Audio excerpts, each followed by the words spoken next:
It is the Anfield Wrap. Neil Atkinson with Dan Morgan, with Gareth Robertson, with Ian Ryan. To do a number of things. Coming up, we've got Clive Tyldesley on Ray Clemence. We also have Martina Cox talking about her book with John Gibbons as well. We're going to, in general, be talking about the injuries. We're going to start off and we're going to talk about the injuries in the wider football sense, everything that's going on.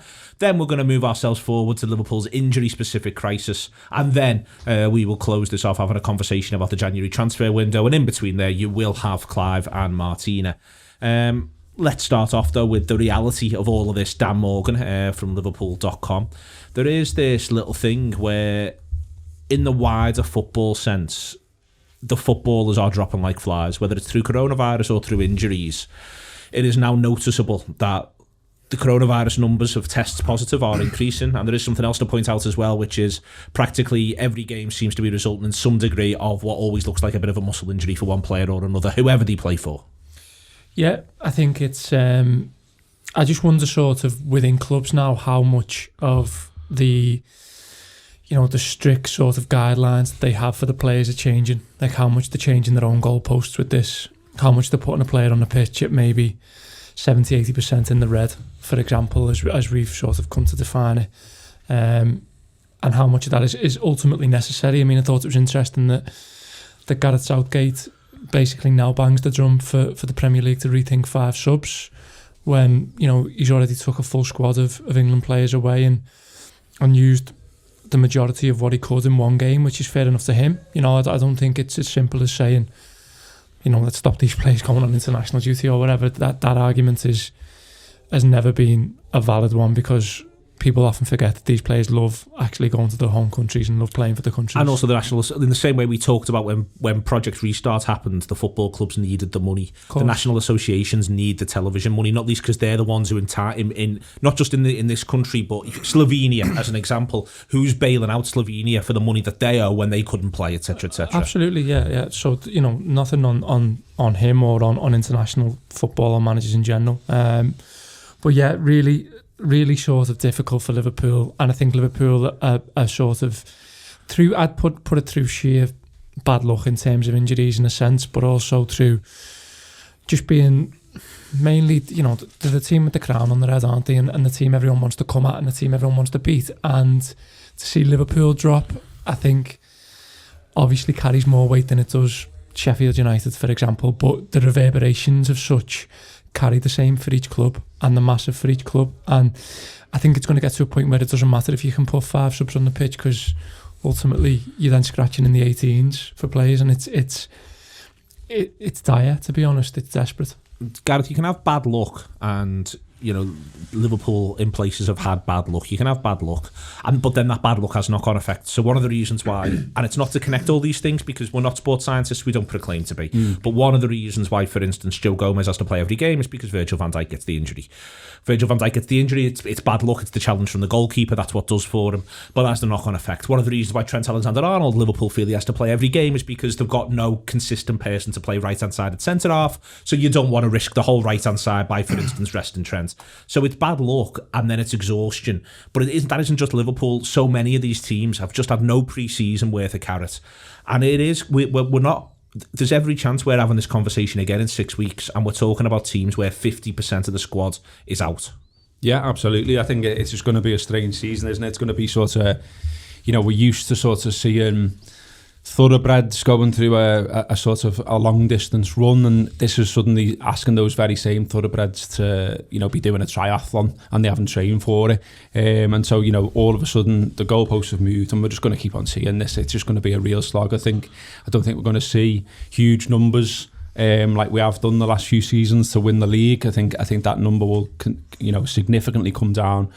And if there's a little sort of ray of hope, but which is bizarre to say, but the Sky did quite a good piece over the weekend about all the injuries and about how it's affected everyone.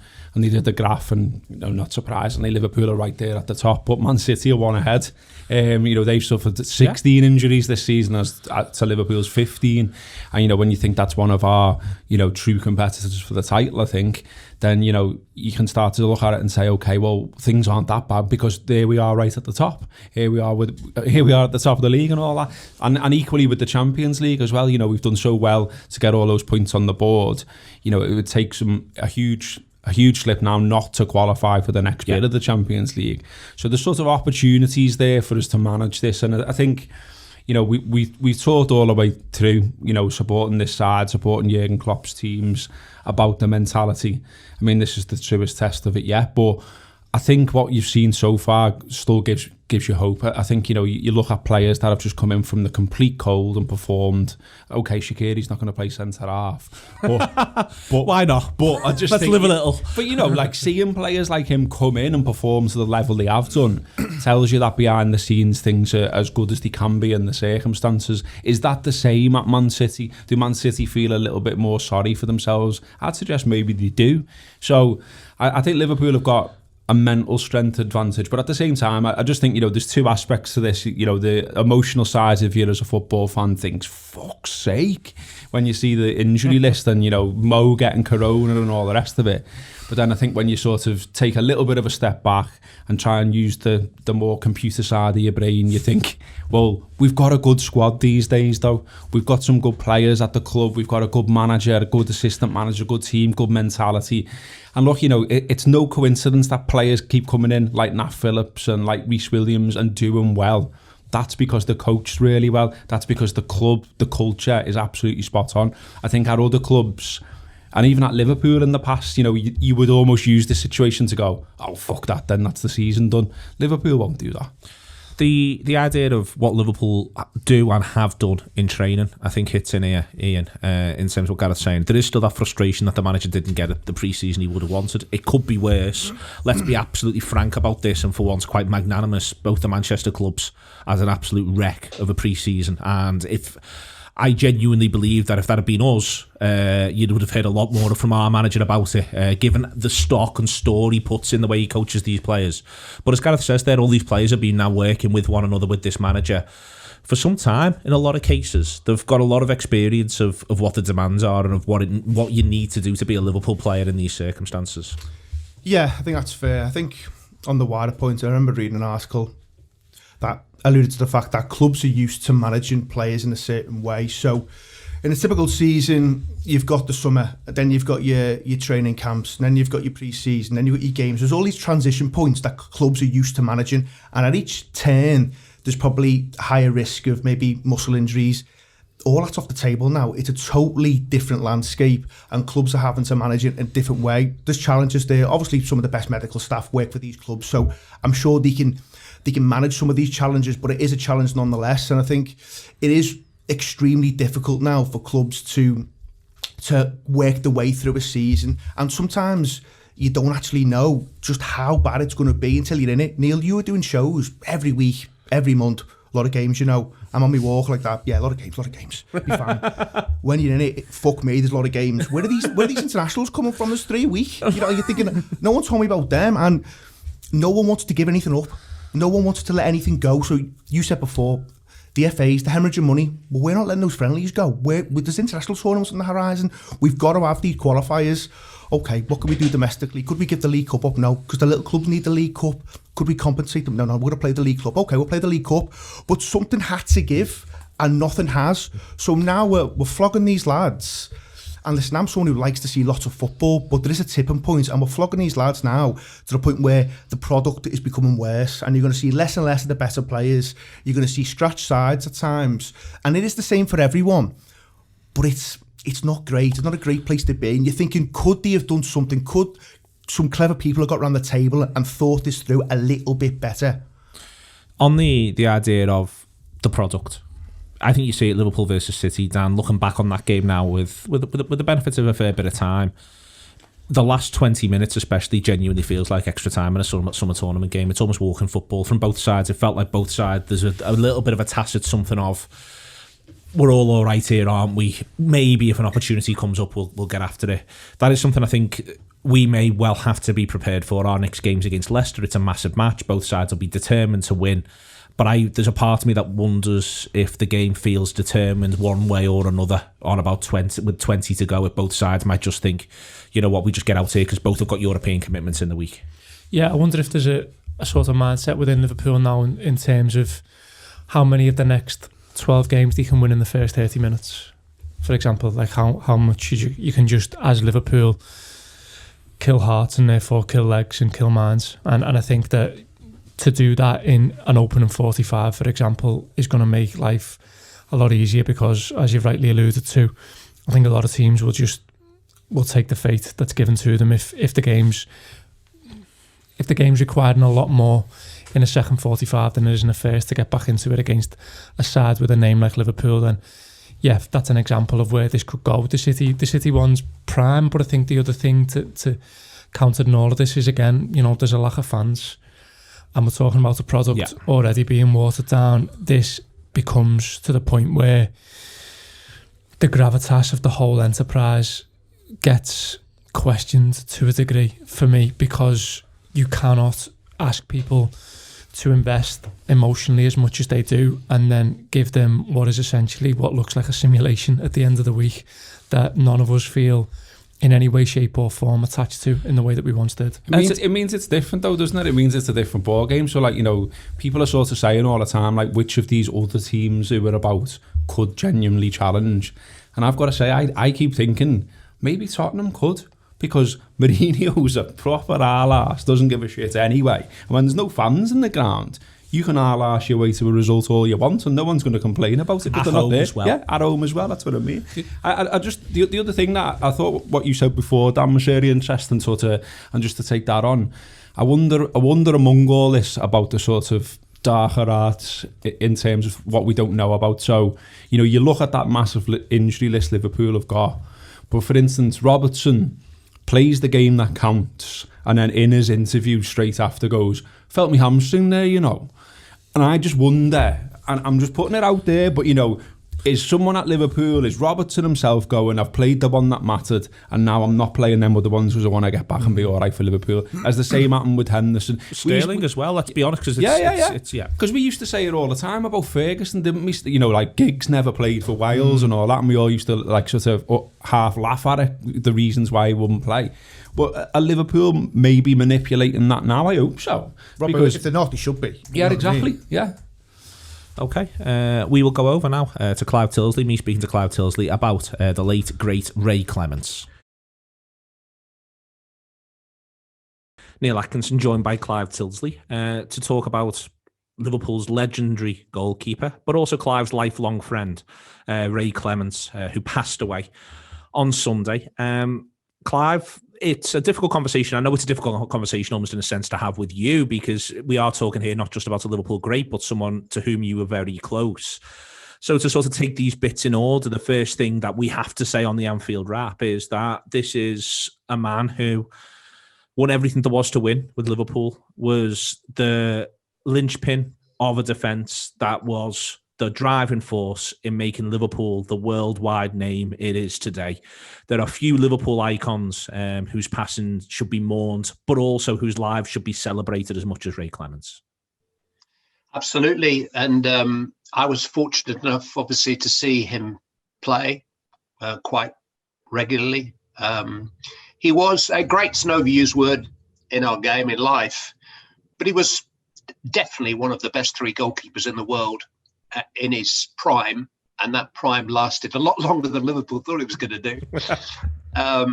So he was a great player, and but he was an even greater man. And in many ways, I think it can be almost difficult to be as celebrated and appreciated in a public way as footballers are, as performers are, and still remain sufficiently rooted, still have all the perspective that goes with being able to communicate with anybody and everybody that you come across, and leave an impression on them which is unanimously good. But that was Ray. I think being at Liverpool helped. I think being on Merseyside helps, even though he's not from Merseyside.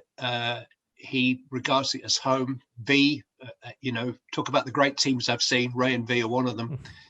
V's a Merseysider, and he looks very much to the city as his home, even though he had great days with Tottenham and indeed with England I guess the illness is, it's been the best part of 20 years fighting it. You know, if anything's going to give you perspective, it's the threat of having your life taken away from you prematurely when you're enjoying it. But he was, you know, he even before all of that, he was just one of the most easy people to be around, one of the warmest people I've ever come across. You know, that big smile that lit up the room whenever he walked into it was not a facade. That was him. That was Ray. And I can't think of anybody who's got a bad word to say about him. There's so many good words to say about him, Clive. You know, you've mentioned there the way in which he was away from the game, but within the game there was a modesty and also a work ethic that comes through all of that side, that sort of that end of Shankly sort of powers through the Paisley era. That there was within that, it was a work ethic, a joy in the work as well, but a work ethic around the idea of becoming the best. Liverpool win the Champions League in 2019. They won one in 2005. They're now in it most years. There's 4 English clubs in it most years. I think we sort of miss what 1977 actually meant, what it actually was, what it was to the country as well as to Liverpool. And the sheer drama, the spectacle, and what then the scale of the achievement actually was. That's not to talk down what happens now. It's instead to say that those European Cups were almost like bolts from the blue. They were almost heavenly trophies, and Ray was also important in them. Yeah, it was a fabulous team. Late 70s, early 80s. I mean, we can make another piece of content about the greatest Liverpool team. But over and above the honours that they won, as you suggest, the breakthrough and the evolution from Bill's team, which, you know, Bill's miracle was that he arrived on Merseyside when he did and got it, just got it. You know, he got what was happening, that it was pretty much the centre of the world at the time because of 4 guys who weren't very good at football and a lot of others who could play and sing and make people laugh and make people think. And, you know, that created an energy within the city, which somehow was propelled into these red shirts that ran out in front of the Kop. And that it was that energy really which made the initial inroads into creating the era, which is, people talk about managers with a project. The Shankly project's still going on. You know, what he started is still going on. And, you know, it's not a whim of fancy to say that you still see a lot of Bill in Jurgen, and you still see a lot of Bill's team in this team. But actually, Bob Paisley evolved the team and made it a passing team, made it a team that played with its head as much, if not more, than with its heart. And Ray straddled that era, you know, one of the few. I mean, you know, Cali became a different player, and in a way, I think Ray had to become a different goalkeeper. He was physically courageous. There were definite comparisons with Ali, with Alisson Becker, in so much that he made critical saves in games in which he had little to do, which is the hallmark of a great goalkeeper with a great team. But he made physically courageous saves. I mean, obviously, the game was a little bit different. I don't know what the average age of a Anfield Wrap subscriber is, but I guess it's probably too young for too many of you to really know what Ray was like as a goalkeeper. Well, he wasn't a million miles away from Alisson Becker, is what I'm saying, but it was a different era. I mean, old buggers like me, you know, moan about the game sort of, you know, having been sanitized now. It hasn't. I mean, there are still tackles, still bad tackles. Ask Virgil, you know, there are still bad tackles. But there isn't the routine crashing challenges from behind, which you could have 4 or 5 before the referee ticked you off. And there isn't now the following through on the goalkeeper that there was in the late 70s and early 80s. And Ray had to resist all of that. He had to be a physically very, very brave man indeed, and he had to have the agility and the instincts to be able to make the big saves when it mattered. He was a very vocal goalkeeper. He he wasn't a goalkeeper who wanted to see action. He wanted the 4 guys, well, the 10 guys in front of him to give him as little to do as possible. And he kept them on the toes and organised them. So he was a personality goalkeeper too. So that's the picture of the goalkeeper that we're talking about. He did have a genuine rival in the England squad, let alone in world football, to be the best goalkeeper in the world for much of his career. And Peter Shilton was a different kind of a goalkeeper. Peter Shilton played his club football for a less good team and therefore had more to do. But I mean, it was a genuine rival. They were very, very good, both of them, but they were different. But Ray is, I know Peter's a good man, but Ray's a great man. Great. Ray's personality that he showed on the football field has been shown every day of his life since until Sunday lunchtime. He just remained the same guy. There is the image that I saw being shared, just to sort of sum up, which I just adored at the weekend, was the one where he returns with Tottenham. And Liverpool, if you haven't seen the image, do find it. But it's the copper claiming Ray Clemence. But they're not just claiming Ray Clemence during a nothing game. Liverpool need to win the title. And Liverpool are 1-0 down. And Clemence comes back and runs towards the cop. And there's 2 aspects to it. There's the way in which he's acclaimed. That you know, it's everybody. There is nobody who isn't doing the thing that they should do, Clive, at that moment.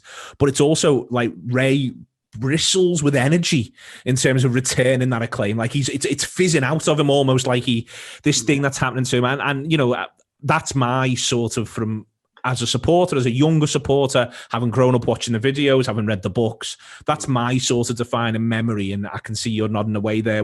Is that one of yours as well of him? Yeah, there's a third part to it too, and I'm glad that the content that's been posted contains what follows all of that, which is Ray trying to get his head back together again, trying to get this out of his mind and stop Liverpool. You know, stop Liverpool, because that's his job. And it's only a few years ago that he went on the Kop for the first time. He made a really good friend, and I'm sorry I don't know his name. Funny enough, through a charity golf thing, they played together, and this guy, I want to say Neil, it might be another Neil, they've got season tickets on the Kop. And Ray went there. It's only probably maybe 4 or 5 years ago he sat on the Kop for the first time, which, when you think about how many times he guarded that goal, and how many thousands of people have stood and mainly stood, but or sat on that famous terrace and seen the back of him, and seen the best of him. And it was a big spiritual moment for Ray to go and to watch a game from the Kop. They put 5 past Arsenal. How long ago? In fact, it's less than that, isn't it? It's not long ago. And I mean, funnily enough, I spoke to him for quite a long time on Saturday, and that wasn't something which cropped up in the conversation. I'm very, very lucky to have known him and to had his friendship for so long. But I did get to see him just before lockdown, and so I've got some pretty vivid sort of memories of him, and one or two people. I know Dougie Livermore got down to see him just before lockdown, and really good friend. I know that Kenny called on Saturday. He spoke to Kenny on Saturday. And likes of Ozzy Ardiles and Glenn Hoddle and Paul Miller have been in to see him he's it's only sort of 10 days ago. So I mean it's the Kop is his home. The mural, sadly, never got to see it, but his granddaughter spoke brilliantly, and he's seen obviously all of the film that the family took when it was unveiled. As I say, I think Stephen lives in the Manchester area. Sarah lives in the 2 of the 3 children live in the Manchester area, still kind of northwest. V's got a brother in Maghull. I mean, even though work took him down to, he used to live near Tottenham's training ground just off the M25, but he went to a lot of Liverpool games in recent years, and that's the Kop end will, I mean, if you've kept goal for one game in that goal, let alone however many hundred you did, 665, Clive. Well, I mean, in front of the cop, yeah. Thank you very much to Clive.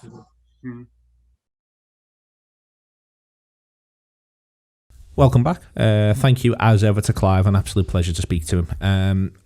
Moving in then to the LFC specific aspects of this, Ian. Gareth said just before we went over to speak to Clive, he said that Liverpool may well be playing the game a little bit, and I think he might well be right, to be honest with you. All of that said, the reality is that these footballers, Robertson's a very good example. He has a run where he plays a hell of a lot of games, and a lot of those games are very intense. So if he was feeling something, if he was to use Dan's phrase from earlier of in the red, this is an injury crisis, I think, for Liverpool, which is both specific to now, but also they've got to start anticipating it. And they've almost got to look game by game. What do you want to see Klopp do with his team across the next few games, allowing for the lads we know are long-term out and allowing for the more sort of short-term problems? Well, this is the challenge, isn't it? It's extremely difficult. They've got 11 games until they play Southampton in the first week of January. 8 of them are league games. Now, he's got wriggle room in the Champions League games, so if they can get a result against Atalanta, then they can put that to bed, and you don't really care who he puts out in the last two. If they've qualified, then you can have this debate about finishing first or second. Well, there's every chance they could qualify first with 12 points. And also, you'd back any side he picks to go to Michelin and get a draw. Absolutely. And to be honest, the way draws have transpired over recent years, it's not made a great deal of difference finishing first or second. So just get through, and then you've got that wriggle room then the Champions League. The challenge is obviously the league games, but Liverpool are in a fortunate position where when Klopp talks about a lack of leadership from Richard Masters and how it's been sold to other clubs, some of these clubs think there's a diddle in there where they're going to get shafted, but listen, the diddle's on its way. At some point, you're gonna be on the end of this. It's on its way to you. Now, just because one or two clubs have been fortunate at this stage, at some point, you think everyone's going to be on their arse. At some point. Now, Liverpool have got a fantastic squad, so we know they're missing world-class footballers, but if people like Robertson and Henderson are fit, we know Thiago's on his way back, we know Fabinho's on his way back. Guess what? Liverpool are putting out a hell of a team out against Leicester still. Even without Virgil, even without Gomez, it's still a side that's probably going to have 4 or 5 world-class footballers in it. So Liverpool will probably be okay across the course of a season. But some of these other clubs, they're going to really suffer. I mean, Robbo mentioned Spurs before. Now, I think he's all about the glory, and I think he's desperate to win any kind of cup. So that would worry me a little bit, because he might be putting players into games where they're not ready. You saw it in the League Cup against Chelsea. He puts players in there on a Tuesday night. They've got a game on a Thursday, thinking, fucking hell, I can't believe that team he's put out. It's unreal. It's absolutely unreal. So I think there's risks there. You mentioned the international football. Robbo, I'd be amazed if Liverpool aren't having conversations. They probably would have wanted Joe Gomez not to go. Dan made a point before. It's hard because players want to play for the national team, so it's difficult. But you've got to be cute. You've got to be clever where you can. You mentioned Giggs. Giggs ends up with 64 caps for Wales. 64 caps. He plays for fucking 30 years. What's fucking going on there? Well, Ferguson was clever. So, Giggs, Neville, but they've given interviews, haven't they, where they've said the manager will come to them and go, listen, I need you for this game, 3 or 4 weeks' time. You're the man for it.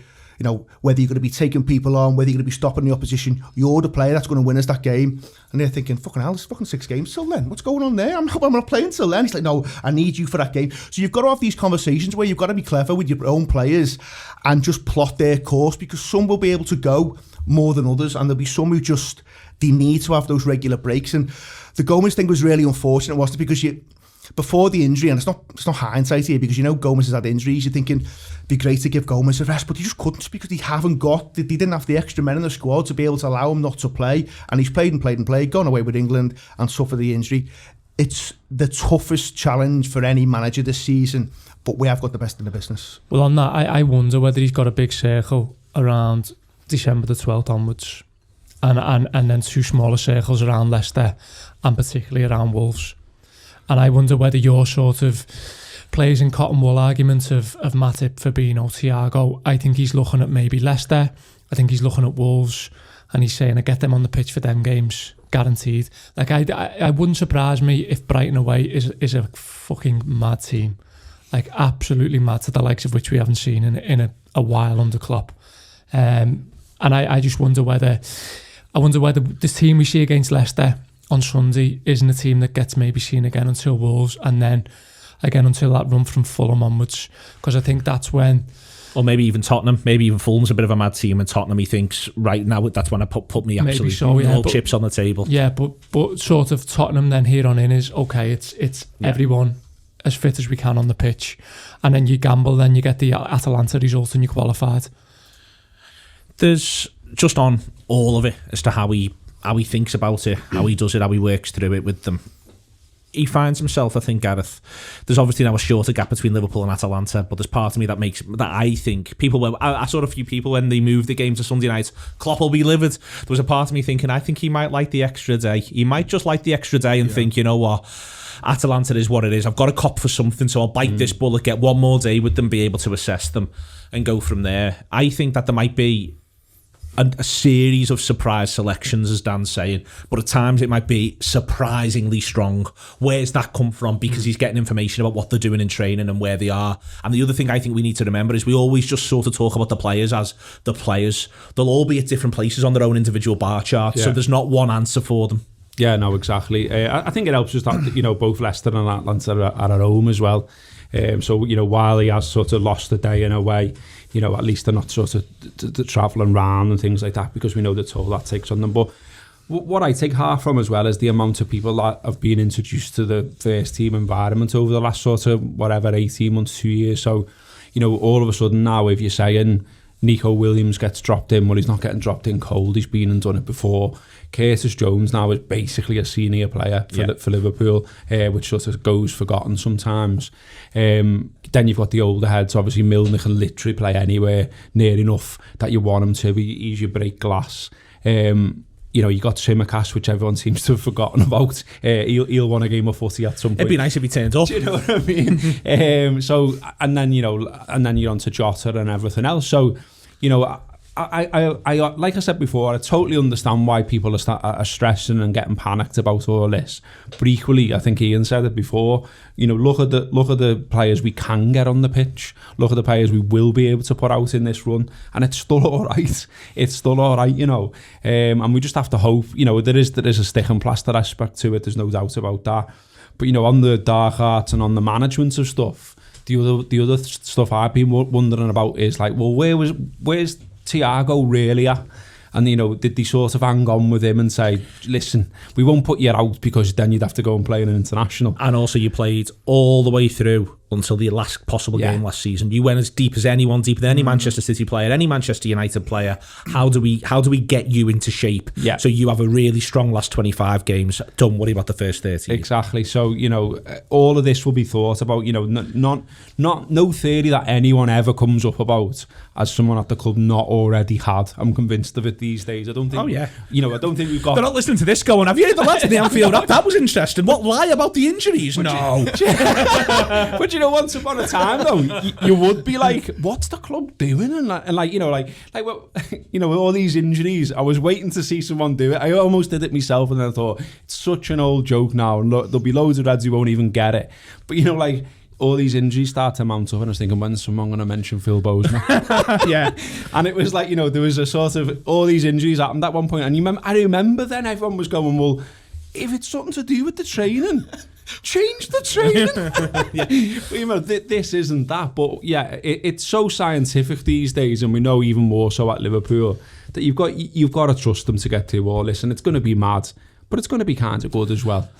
No, it's going to be kind of good, and it's interesting. Like, for instance, I'll do the two specific ones. What does he do at centre half, and what does he do at right back for the next few games? Ian, almost like the story of the whole piece. Do you think he just drops Nico Williams in? Do you think he'll feel confident? We'll find out more in the press conference, obviously, on Friday, that he can have Fabinho and Matip for Leicester. But we probably all agree, probably can't have Matip more than once a week from the look of it, so he's got to manage that. What are your expectations about specifically right back and centre half? I think right back. I think, like Dan said, there'll be games maybe where he feels he can give Williams a go. Nico Williams at right back.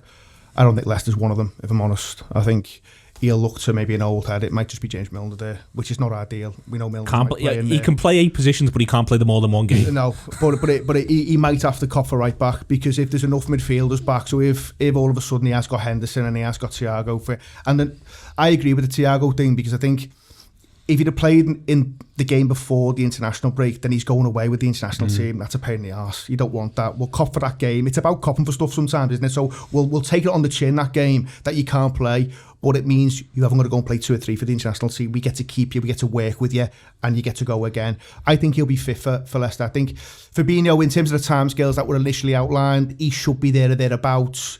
He goes and plays centre-half next to Matip. If Matip can do the Leicester game, he plays the Leicester game. And then you've got to do a little bit of rejigging, probably for Atalanta. And listen, Reece Williams is going to get football. He wouldn't have expected it. It's not ideal, because I think... Can I just stop you on that and come back to Reece on just specific... One of the things that occurred to me when the Gomez injury happened was the idea of Reece Williams' phone. Because all of a sudden, this is the biggest 6 weeks of Reece Williams' life. Same with Nat Phillips. That all of a sudden, imagine what you'd be like going into training, thinking, there's a spot here. I can grab an opportunity. And that to me is a really interesting thing that just doesn't happen to the Reece Williamses or the Nat Phillipses of this world very often anymore in football. It's a club the size of Liverpool. Neil, football, it's about opportunities, and sometimes you'll hear footballers look back on the career and go, the career turned out because I had that break at the very beginning, and that break gave me an opportunity that under normal circumstances, you slide indoors moments, it doesn't happen, you don't get the break, you're not kicking about in the resis for 2 or 3 years and you go somewhere else. He's got an opportunity. Now, it's up to him to go and see whether he can prove himself and whether he's at that level. It's always difficult for young centre-half because we've all seen enough of them in the past where they'll make mistakes, they'll switch off for a second. Rio Ferdinand was one of the best ones, but until Ferguson got a grip of him at 24, he's making consistent mistakes where he turns off. So it's difficult for young centre-halves. You make a mistake, guess what? It probably ends up in a goal. So it's not easy, and he's not going to have a regular player next to him who's of a level where he's playing all the time, because Matip will have that one game a week. He might be playing next to a centre midfielder at some points. It's not great. It's going to be really tough for him, but he has got that. Probably the wraparound support in terms of the senior pros, the club, the manager, that he'll hopefully need and use, and he'll get by on that. But we'll probably come on to it in a little bit. Liverpool, make no mistake, they've got to do some business in January. I think a lot of this is going to be opposition specific as well. So you can look at it and say, well, I don't know, against Atalanta, Reece Williams has already played against them, so at least he knows them. Now they know him, that's a double-edged sword, but at least he knows them, and he keeps a clean sheet, so he can feel like, well, I haven't got anything to be scared of there. Brighton a little bit different. We saw what they did to Nico Williams last season when we went to their gaff. Yeah, exactly. But I mean, again, so Fabinho's a classic example of this in terms of where do you want to put your Fabinho chips, and use Leicester as an example. Okay, we can, if we get Firmino in a back four, then we don't have to drop as deep, and we can defend a little bit higher again, because they're not going to try and sort of pin you back and get balls in the box per se. Or do you want Fabinho, if he's fit, in that contemporary number 6 role, breaking up play and looking to counter press? And it's all about that's the tactical side of it that often we don't sort of see. We just see about where are our strengths. Well, they spend all week identifying opposition weaknesses, so they're going to have to do that now with the squad of players they've got. So that's where I think, when we talk about a few mad selections, it wouldn't surprise me to go, you're looking at a team, you're going, what's happened there? Where have they got to that? And it's actually very opposition specific in what they're doing. There's a chance we get a lot of games like Everton at home last season, where from nowhere you're like, hang on, this. Like, I think people are going to be surprised how much Divock Origi there's about to be in their lives. Yeah, and Shaqiri as well. And that's what I meant before when I said it'd be interesting. Yeah. Because, there is a bizarre sort of, yes, we'd love to see the first 11 every single week fit, playing, winning matches. But when you have to call on some of these lads who are in and around the squad and then they do something, that's actually boss. That's great. It's really good to see. That 5-2 against Everton was fantastic. You didn't enjoy the fact that you went from going, what the fuck's this team you've put out, lad, to brilliant. Do you know what I mean? And I just think maybe I think there's maybe a critical mass thing there in terms of how many injuries we can tolerate, by the way. I think it's worth saying that as well. So for instance, if we put some of these younger lads out on the pitch, I've every faith that they'll do all right if they've got, say, Henderson in front of them to talk them through it. I thought we saw with, Nat Phillips got loads of praise, and rightly so, for how he performed against West Ham. But he's doing a lot of stuff simply, and everyone's sort of copping for that fact, basically. Go and stand next to him. Yeah. Yeah. Or going 5 yards away from him and go, I'll have the ball, lad, and I'll play it forward. You you don't bother with that. He did play one decent pass forward, I remember, in that game, but by and large he played it simple, and that was fine. And I think that's what you've got to remember. I mean, I think we can get too focused on individuals, and just I didn't intend to watch it, but I thought it was interesting. There was a thing on the telly last night, it was a repeat thing, but it was about the 1966 England side. And you know, it was quite good actually. I wouldn't have ordinarily watched it, but I was doing something else and it was on. But they were talking about Nobby Stiles, they were talking about Jack Charlton, and they were saying these were players that weren't really rated that much, and sort of it was a bit of a surprise that they were consistently in the England side. But it was because they were there to do a specific job, to win the ball, to battle for the ball, and then give it to the more creative lads. I mean, I think, you know, Alf Ramsey literally said, I think, to Nobby Stiles, you know, just win the ball and give it to Bobby Charlton. That's your job, lad. And so, you know, if you're saying to Phillips, just win the headers, lad, just win the tackles and get rid.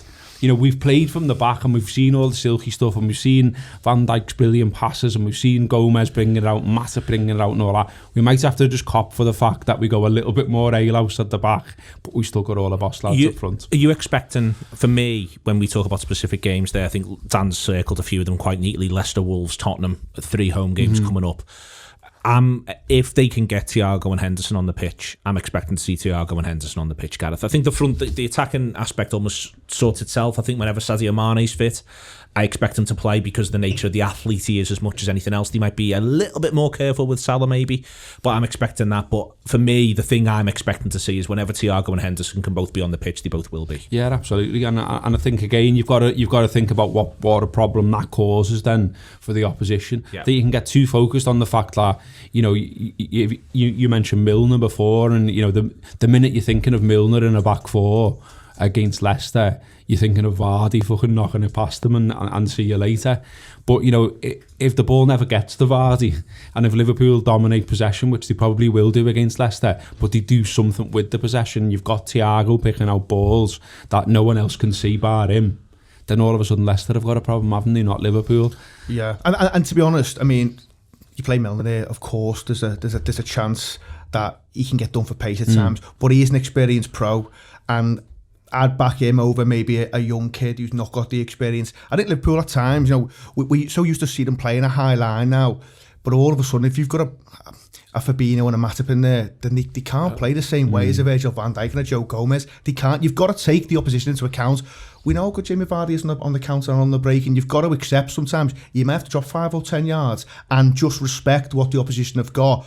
But you said before, you know, if you've got a Henderson and a Thiago in front of you, then Liverpool are going to dominate the ball at times. And there will be games where you can just take it away from the opposition in the first half an hour, as Dan said before.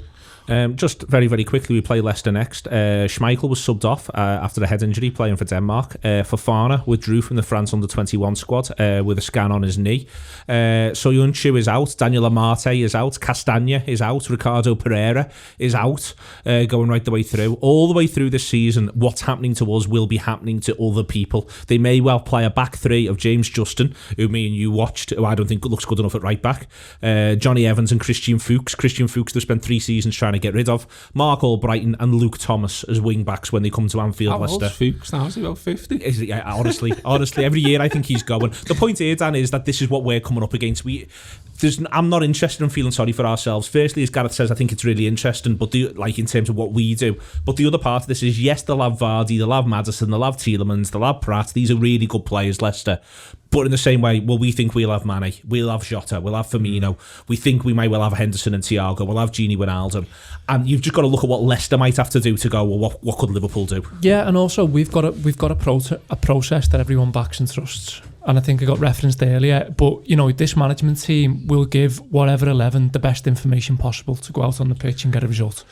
And if you look at Leicester as an example, I'm not entirely sure, you know, that's the case. We've seen it ourselves with someone like Rodgers, who has tried to sort of overly manage certain situations tactically in the past and stuff like that. Whereas I think you've got 25 plus here, whoever will be in that squad, initial squad, who will back the process and back the information given to them. And I think that's where the trust in the likes of Nat Phillips and Curtis Jones, etc., comes in throughout the squad, throughout the year, because I think they back themselves enough. I think they're secure enough in themselves as a management team to say, no, we're giving them the best information on Leicester. We're putting them in the best possible position to go out and win this game. and we back whoever that is then. And I think they've got a lot of that to do. They've got a lot of that firefighting to do. But I back them because we've seen it come to fruition. We've seen what it can yield. Okay, John Gibbons spoke to Martina Cox about her book, With Hope in Your Heart. Here is that conversation between them, and we will be back to have a little chat about the January transfer window. I know Ian's itching to. So it is John Gibbons for the Anfield Wrap. I'm delighted to be joined over Zoom by Martina Cox. And Martina is joining us because she's written a book, and it's a book about Sean Cox, which is her husband, and it's a book about their life together, and it's called With Hope in Your Heart. And so we're going to talk about that. And so Martina, first of all, thank you and welcome to the Anfield Wrap. Thank you, John. So first of all, I guess, it's a bit of an obvious question, but why did you decide to write the book about your life with Sean? Well, I was actually approached by Susan Keogh, who is a journalist, and she ended up being the ghostwriter. She more or less kind of said to me, look, I really think there's a really good story in there that people would want to hear, and kind of just took it from there. And we kind of gelled as, two people together. You have to have a good relationship with somebody if you're going to be talking for hours, which we did. We done it over like WhatsApp video in the middle of lockdown.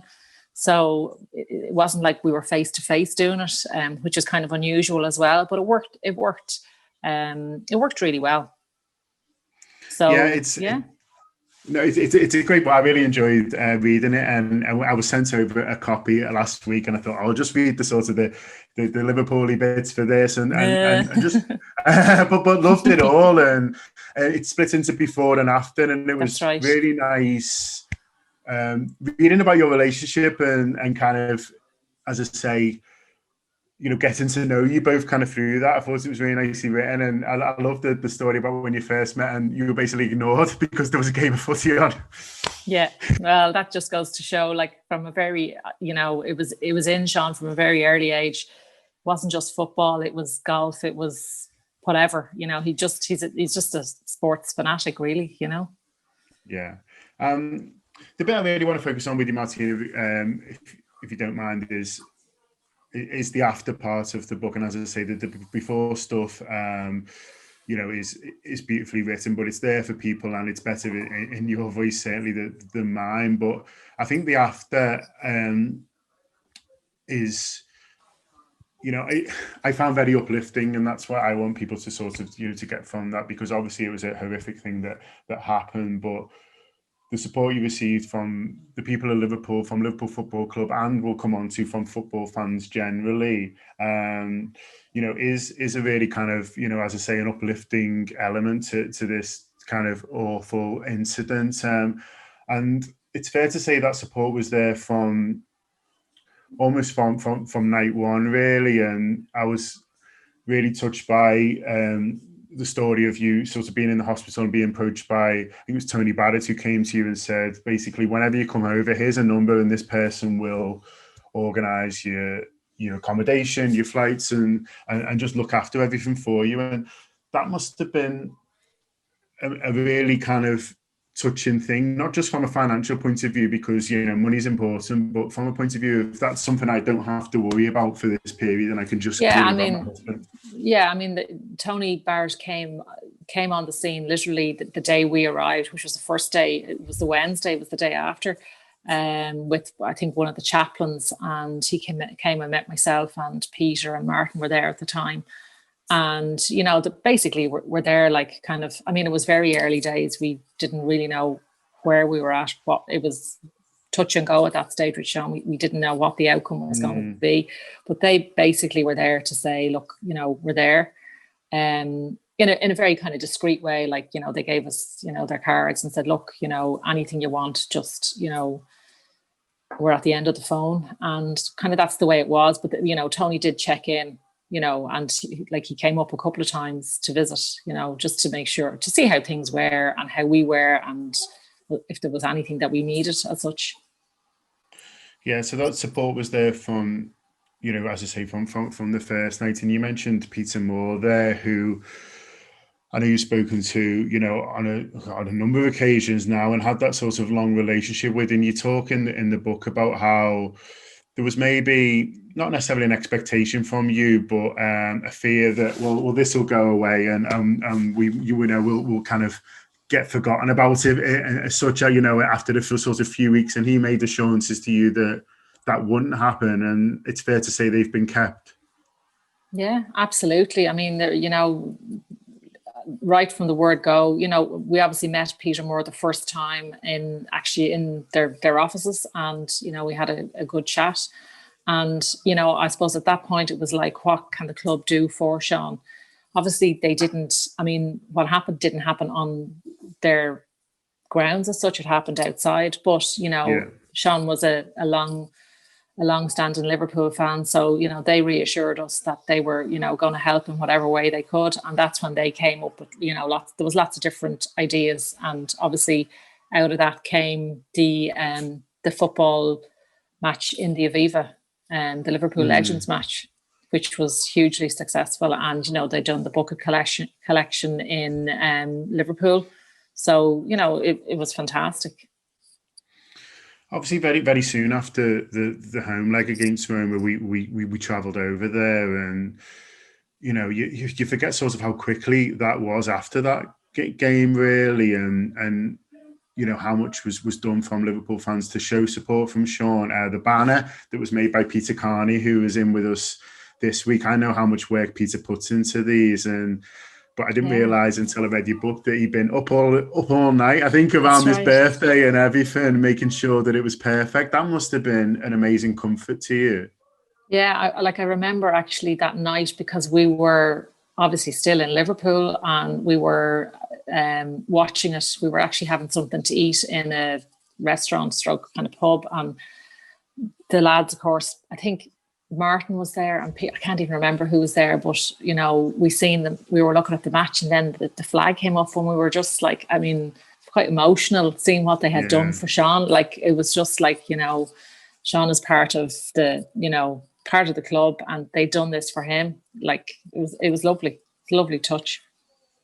Yeah, and the fact that it's the players as well who were on the pitch with it. So, in the stands, it would have looked fantastic because the flag is wonderfully put together. But the fact that it was it's an iconic image now for any of us, really. And it is, yeah.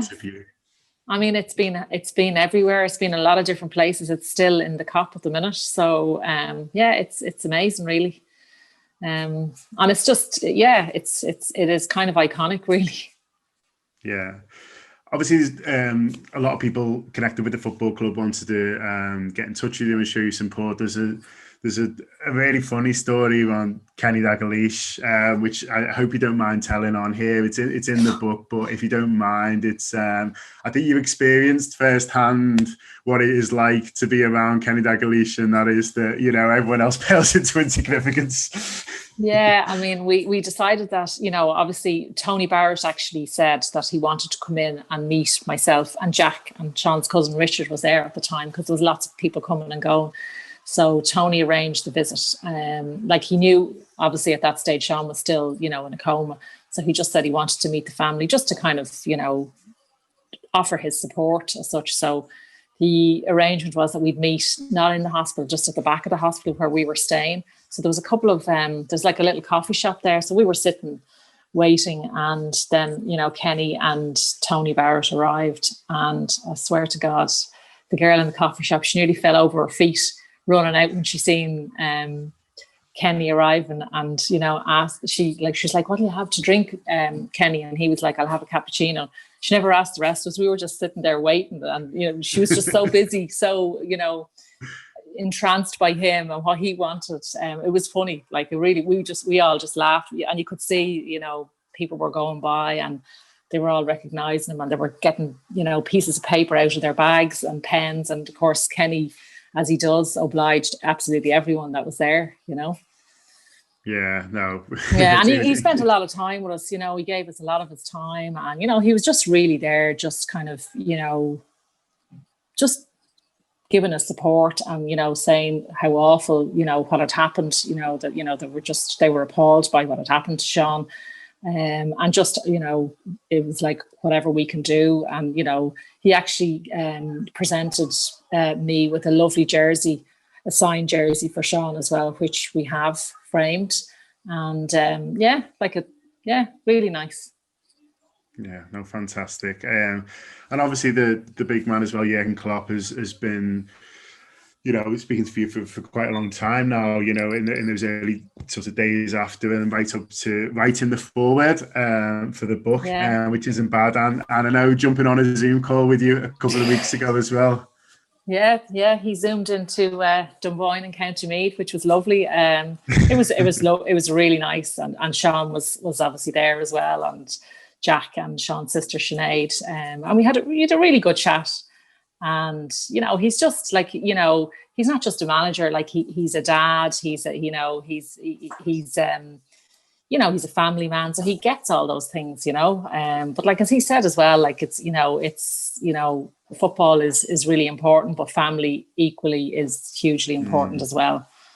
And one of the things that comes across in the book as well is that how much the football supporters wanted to support you and wanted to support Sean, and not just Liverpool fans. And I think it's a really nice part of the book where you talk about a Manchester United fan writing to you and saying that he might support a very different team, but actually this year he'd be quite happy for Liverpool to win the league for Sean. And no, it was the Champions League, it was, wasn't it? Yeah, I mean, we got that's lots an incredible of that. Thing. Yeah, and there was a lot of those. There was Everton, lots of Everton fans were like, it does, the colour doesn't matter. We're all supporters, and what happened to Sean, like, just kind of hit a raw nerve with a lot, many people. He was just an ordinary guy going to watch his beloved team, and then this happened. So I think so many people, supporters, whether you were a Man United fan or Everton or whatever, they just so resonated with what actually happened. Yeah. So in the book, you sort of admit that, you don't know a huge amount about football. You're not claiming to be the sort of the biggest Liverpool fan. That was Sean's thing. Sean went over and travelled over with his friends and family for the sort of the game, and obviously still is a sort of huge Liverpool fan, even though he's not been able to do the travelling as much. And has your relationship with the club and the city sort of now changed? It must have, because you've completely. It's like I admit I didn't know one person's name on that team beforehand, and now I know them all. And, it's just because of the situation with Sean. So I'm kind of, his eyes and ears, I suppose. Obviously when there's a match, we watch it. But just, I just have an interest now because they've a vested interest in Sean. So, I have an interest in what's going on now. Because of what happened, and because they've been so good to us. It's just, I suppose it's just a natural thing. Now, I admit I don't watch every match, but I do kind of listen to, I kind of know what's going on, for sure.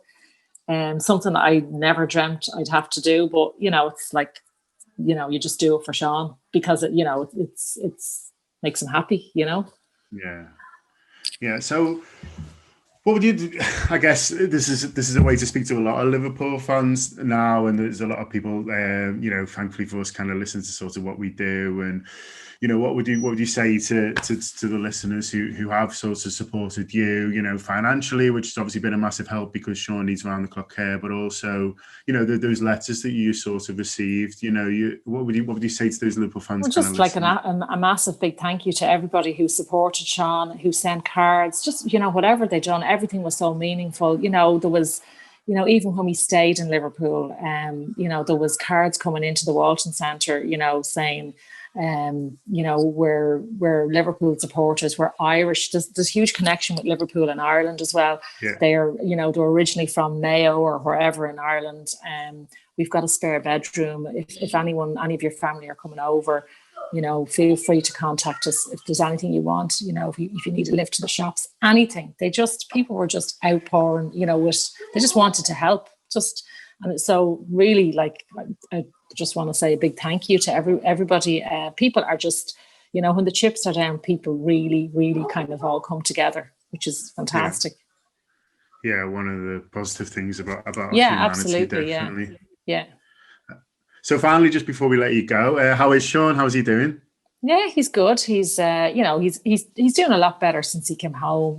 I mean, there is, as they say, there is no place like home. It's like it's in his own environment. It's his own house. We've the dogs trailing around the house. Just all normal. Like we're trying to make things as normal as possible. Yes, he's lots of difficulties. He's still in a wheelchair and will be, but he's in a much better place. He's working hard. He's got physio 4 days a week. He's got speech and language. He's got music therapy. So like he's making progress. Like it's not, there's nothing fast or about the recovery of a brain injury. It's a slow process, but he's doing good, and they're happy with him. And I suppose the most important thing is that he's happy in himself, which is all that I want, really. Yeah.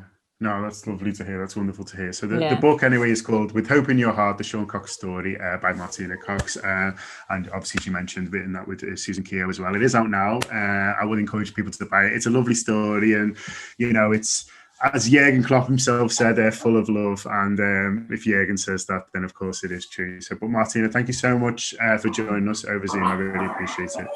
No problem.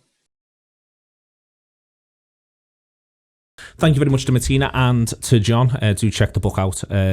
Sounds really, really impressive. And in general, thank you very much to Martina for taking the time to do the interview there. Onwards then, Ian, to January. It was interesting, the club seemingly putting out the words that they may not be that interested in centre-halves come January. This is Liverpool surely just doing a little bit of media management. You would expect them to be interested in January, wouldn't you? Yeah, you'd hope so. I think, there's maybe a managing expectations piece there from Liverpool. You sometimes see clubs put the narrative out that they don't want to sign anyone because they don't want to be seen to be in the market for someone. But listen, there's no secrets here. I mean, everyone knows Liverpool need centre-halves. They've watched the two best ones go down with injuries, long-term ones. So it'll come as no surprise that Liverpool are sniffing around for centre-halves in January. And I think they've got to do something there. Manage expectations, yes, I get it. But they've got to come out of that window with footballers. Before we spoke to Martina there, I listed to you Leicester's centre-half options, which consists of a 50-year-old left-back, right-back who hasn't looked up to it so far, and Johnny Evans. My point here is, what club that takes itself seriously, that has centre-halves good enough to play for Liverpool, is selling one of them, not just to Liverpool, but full stop, in January of this season, when we're all sat around saying, I tell you what, there's a lot of injuries, isn't there? No one said it's easy, you know what I mean? This is why I'm not sitting here saying it's easy, but... Is this why Michael Edwards gets paid the big bucks and you don't? Absolutely. So, the work will be going on in the background, I'm absolutely sure of that, but I think it's about trying to exploit certain situations. You might not get two, you might want two, you might not get two, you might just get one, and maybe you can do something on a loan. Because, as you said, there's going to be clubs who are going to be sniffing around for similar players. The Alaba one's been mentioned as a possible. There's legs in that. Maybe there's mileage. But then Kimmich gets injured. Yeah. So if I'm running by Munich, I'm saying we don't want to let him go if Kimmich has got injured. But some of these players will become a problem for their own clubs and can force a move. That's really fair. You can have a conversation about whether you want players like that, but listen, that's football. It happens everywhere. And I think someone like that, whilst he's not the physical specimen that Virgil van Dijk is, he's not even the physical specimen that Joe Gomez is. He's about 5'11", he's a former left-back, plays centre-half, but he's extremely progressive in his passing.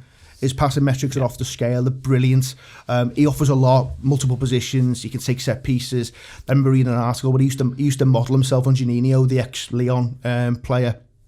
A wonderful footballer. So that's the kind of player, I think, if you can do something there, like I said, not easy, but if you can do something there, that adds something to Liverpool, and maybe they try and go and get someone on loan. But if you're going to be missing Van Dijk, and we don't know how long he's out for, and that's the thing, it could be a lot longer than some of us hope or want. And Joe Gomez, from all the signs you're in, if he gets back, it's probably going to be May. Liverpool, they probably felt they had to compromise somewhere this transfer window just to manage budgets and stuff, and they compromised at centre-half. Some people won't have liked that, but maybe they always felt they were going to compromise, and that's where they chose to. They only had Matip, and he can't play more than once a week. So there's not a scenario for me where Liverpool can just go, we'll try and make do and put midfielders in there. That's fine, but those other midfielders that you're banking on playing in midfield, they've got to stay fit. Otherwise, you've not got the options. So I don't want to see a scenario where we try and go with Matip once a week, because it just keeps getting more intense. and fatigue will kick in, wear and tear will kick in the more you get into the season. Reece Williams, he might be the best prospect ever, but he's still a kid. You can't expect him to keep to go, and then he won't be used to that level of football for a start, and he won't be used to the intensity. So the chances are he could break down because it's just too intense. And Nat Phillips, Robbo mentioned it before, West Ham plays with strength. Don't want to take anything from the kid. He had a good game that night. I don't particularly want to see him play regularly, and I think people will figure him out quite quickly. You get amongst him, you get it on the floor. I don't think he's straight with his passing. I think they'll expose him quite quickly. Liverpool have to do something at centre half for me. Yeah, I think like you say, Neil, it's just part of the game, and what I would always say about this is that as much as, you know, well, we're part of the football media ourselves as well these days, but, you know, Liverpool don't have to tell anyone anything. This isn't Crown Court, it's football. So, you know, they don't have to come out and say, we want a centre-half in January, we expect to buy a centre-half in January. Because, you know, that seems counterintuitive to do that and wave your arms everywhere saying, I mean, yeah, everyone knows, like you say, Ian, but equally, you know, you just don't come out and say it, do you? You know, you just sort of at least do the dance that you think you can make do, because when it comes to negotiations, you've still got it in your locker then to say, oh, we'll leave it then if you're trying to take advantage of us too much with the fee. I think where you've got to back Liverpool is that since Jurgen Klopp came in, by and large, you know, 90% of transfers have been right, and you know, they've done that by taking the time, by being careful, by having targets, by not being knee-jerk. And all I think is that, you know, I've consistently heard that they're interested in buying a centre-half in the summer. So can they move that forward? And will they have to pay a premium for it? Probably. And will that be worth it? Well, probably. Because, you know, everything we said in the show earlier is that I think we're all backing Liverpool to still be in the mix, regardless of all these injuries. So if we're in the mix, we've got 11 games to tackle before we can go and buy someone. Stay in the mix, come January, go and buy them then. And like I say, you might have to pay a premium, and that might go a little bit against what Liverpool traditionally do. But we want to win stuff this season. We don't want to be writing it off. My one mild concern, Gareth, when you talk about, for instance, the successes of Liverpool in the transfer market, is it is all from long-term planning. Yeah. And that's what they do ever so well. And what they haven't done, where I wonder, whilst I'm very sceptical around the Liverpool won't buy a centre-half in January line, the one thing that makes me wonder if there might be a bit of truth in it is that they love long-term planning. So if they can't, we've seen in the past, if he can't get the one he wants, or the ones he wants, he might have a longer list than he did when it was just Virgil van Dijk. But if he can't get the ones he wants, I think there is a possibility that they will be prepared. Yeah, almost where I end up here, and I don't mean this disrespectful to the footballer or the person in any way, I don't see a Stephen Colker. Yeah, I think that if they've got to put money on the table, I think they will only put money on the table for a footballer who they feel, if they're going to buy someone permanently, they'll only buy someone who they feel as though is still playing for Liverpool in 4 years. Yeah, I agree with you. I think if there was a Clavan equivalent kicking round, I think you would have seen him already. I think they would have got him. That's what I think. I think it would have been done in the summer. Yeah. I think they feel like they've moved beyond Clavans. Yeah. So now I think it's someone they were planning on long term, getting in the summer. Can you bring that forward? And there's various names that we've seen as consistently linked to Upamecano, etc., etc. Yeah. So will it be one of them? Will it be the lad at Brighton? You know, Kabak at Schalke. Yeah, all of those names you're consistently seeing them for a reason. So what can Liverpool do with any of those clubs? How desperate are those players to come to Liverpool and be part of what Klopp's doing? All of those things, again, we don't know. All of those things are behind closed doors and curtains and cloaks and all the rest of it. But you've got to back them. I think once upon a time there was so many discussions around Liverpool where you said, I don't know how good they are at doing the stuff you don't see. Now I think you've got to say they're good at doing the stuff you don't see. Just to sort of ever so slightly talk against myself, Dan, there is a little part of me that wonders whether or not what we do have on the horizon is Euro 2021 now. It'll still be called Euro 2020 because that's what the branding says. But no one wants to go back to the graphic designers, cost a fortune. They were a nightmare to work with the first time. You've got Euro 2021 on the horizon. And what I do wonder is if Liverpool could find a sneaky loan of a lad they've always quite liked. The example I used on a previous show recently was Jonathan Tah, not getting many games currently at Leverkusen, would like to view himself as a viable prospect as a footballer, I'm sure. I do wonder if Liverpool, if they have to get creative, that might be part of what helps them get creative, is bring someone in who currently isn't getting games, who would quite like to play international football next summer. Yeah, and I think sort of to echo what everyone else has said, in a way, I think it needs to get even beyond this in terms of injury crisis or crises. I think it needs to go sort of one step further, where Matip's out for the next 6 months, and then Nat Phillips and Fabinho go down, and then it's okay. This is desperate now. Like, literally, fucking hell, Dan. Literally, like, yeah. Paint a bleak story here, Mr. Morgan. Well, tell you, I hope no one just walks past the speaker or whatever and hears that bit. What? No, I genuinely think that's sort of the nature of which they will back themselves and sort of hold the breath with it. And I think the long-term planning's fundamental to that. I think the summer planning's fundamental to it, because I think the answer they wanted the question to was, how do we, in a way, clone Joe Gomez or find the next Gomez around that age, 22, 23. So I think Alaba's out the question. I don't think they're not in the market for an option at centre-half, but I think the likes of Alaba, 28, mega money, is completely out the equation for them. I think it's a no-go. And I think that, for me, look, it also, you'd have to ask the question of what you want in a centre-back right now. Do you want a lad who can do his one-on-ones and be progressive with the ball? Okay, we back Fabinho, stays fit, and we play him there. Do you want a lad who just heads the thing away? Well, we've got Nat Phillips there. All he does is fucking nut the thing. So, what are we asking in a centre-half that we haven't already got? I think my thoughts on this, I think Liverpool will do something. Neil, you mentioned before, other teams will be thinking similar things. They'll have injuries.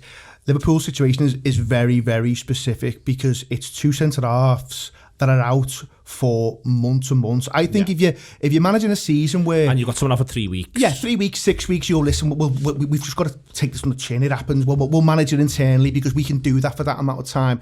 This is long-term stuff where, there's no return dates on either player, really. Your Alaba point, I think in normal circumstances, maybe you don't look at that as an option. But I think one thing Liverpool are going to miss is that ball out from the back. And Virgil van Dijk at that passing range where he's releasing Mohamed Salah, and all of a sudden that's been taken away. Now maybe you can drop one or two players in to do a little bit of that at times, but no one's got the passing range of him. And I think that hurts us massively when teams press us and we haven't got the out. Which is why I could see a scenario where you look at someone like Alaba. He doesn't match the physical profile of what you'd normally look at, but he does offer something on the deck in terms of that passing range that I think Liverpool would like to see. It might not be him, but it has to be someone. Okay, thank you very much this week. Martina Cox, Clive Tyldesley, John Gibbons, and in front of me, the fabulous Dan Morgan, Gareth Roberts, and Ian Ryan. It has been a pleasure with the Anfield Wrap this week. Everything you need for a massive, intense period of the season coming for Liverpool Football Club. Game after game after game will be there for you. Post-match shows, previews, everything that you could possibly want. It's theanfieldwrap.com/subscribe for all of that. Video, audio, and the writing as well. It is the absolute business. And right now is a time where Liverpool can grit the teeth and get stuck into a fantastic season. As Gareth said before, if nothing else, it'll be interesting. As Ian said before, if nothing else, it will be intense. Let me tell you, it'll be the absolute business. Liverpool are not going to let this league title go lightly. It will take more than a couple of injuries to stop them.